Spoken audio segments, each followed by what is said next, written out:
Lovely, lovely, wonderful people. A pleasant afternoon to you.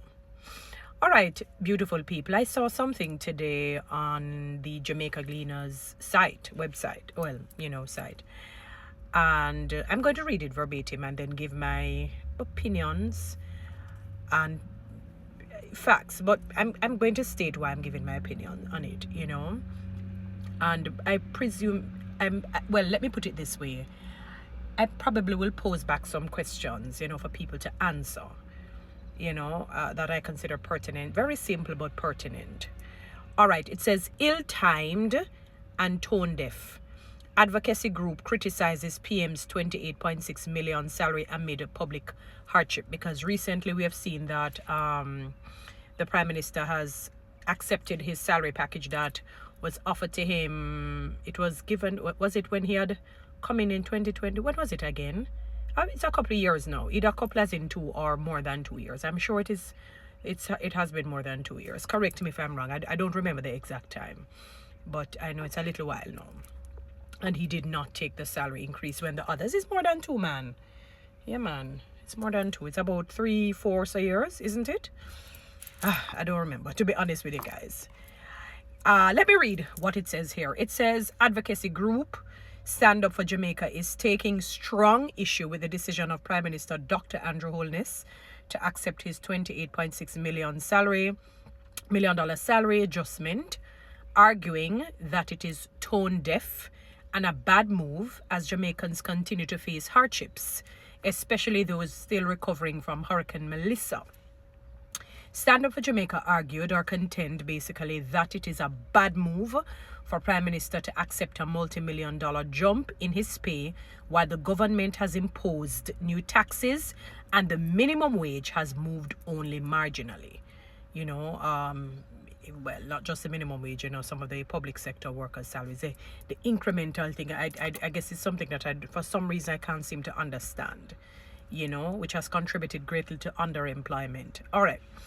There is a profound difference between what is legally permissible and what is morally palatable.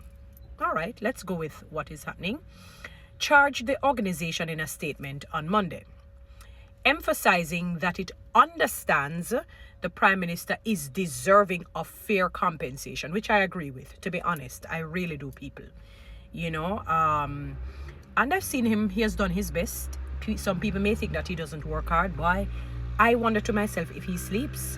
That is my concern, if the Prime Minister sleeps, because he's always seemingly to me on the go, dealing with this, dealing with that.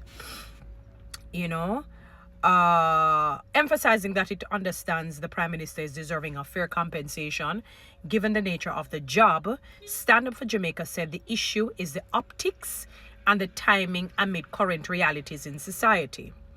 Why would a leader take a massive pay bump while simultaneously asking struggling citizens to pay more in taxes? When a government imposes austerity on the people, it demands a reciprocal display of austerity from its leadership, it argued. By accepting a raise that moves his compensation from 9 million to 28.6 million, an increase larger than most Jamaicans will earn in a lifetime, the Prime Minister has created a situation whereby funds that could have gone toward accelerating the rebuilding of the hurricane-ravaged parts of the country will now have to be reallocated to foot the bill for his compensation, the organization asserted. In a moment of national crisis, a gesture of shared sacrifice would have spoken volumes, Stand Up for Jamaica argued. Dr. Holness had a choice. He could have waited until the national recovery was further along, until the tax medicine had been swallowed, and until the people felt seen. Instead, he chose to conform to an established emolument during an emergency. In doing so, he has signaled that while Jamaicans must tighten their belts, the office of the Prime Minister is exempt from the squeeze. That is a bitter pill for a nation still in recovery to swallow, it charged. Is this the best use of scarce resources in a time of national crisis? The question is asked. What does this choice tell us about the Prime Minister's priorities? Does he really value the lives of the suffering masses, or does he own financial gain, or does his own financial gain matter more? Isn't it just plain selfish for the Prime Minister to enrich himself at the expense of so many struggling to make ends meet? It continued. All right, and that is where the article finishes. All right, the arguments, they're strong, and I see exactly. We really just come out of Hurricane Melissa, and you saw how it demolished the West. We saw parts of the East, different sections that were damaged badly. Some sections probably looked like the West. It's just that it didn't have a wide cross section in the East that was damaged like, the West. The public sector compensation package, I've always had very strong concerns about how it is allocated, and when you work it out, sometimes it's only $5,000 they take home extra. When you hear the amounts, it is unbelievable. And you have so many educated and skilled people in positions that are low, that is actually beneath. I don't like to use the word beneath, because it sounds very subjugated, and it sounds as though the person is superior. But if I were to use very strong language, I could say it is beneath them and they're superior to it, if you understand what I mean. Meaning they would have worked and would have superseded the positions. But unfortunately, because jobs are so scarce, they have to kind of drop, and almost it's like a demotion, take something less. So many people are underemployed. And again, with the public sector workers, their thing, the increase that they get, it's incremental. So you don't see a jump like from a 9 million to more than double. You don't see something, and I'm talking the yearly funds. So his is 9 million to almost 30 million, $28.6 million. So I see what the lady has posited, because the hurricane is still fresh. It was in October. We're just what, October, November, December, January, February hasn't fully ended. So it's basically 4 months. So we're still in the rut, if you understand what I'm saying. My question, however, is when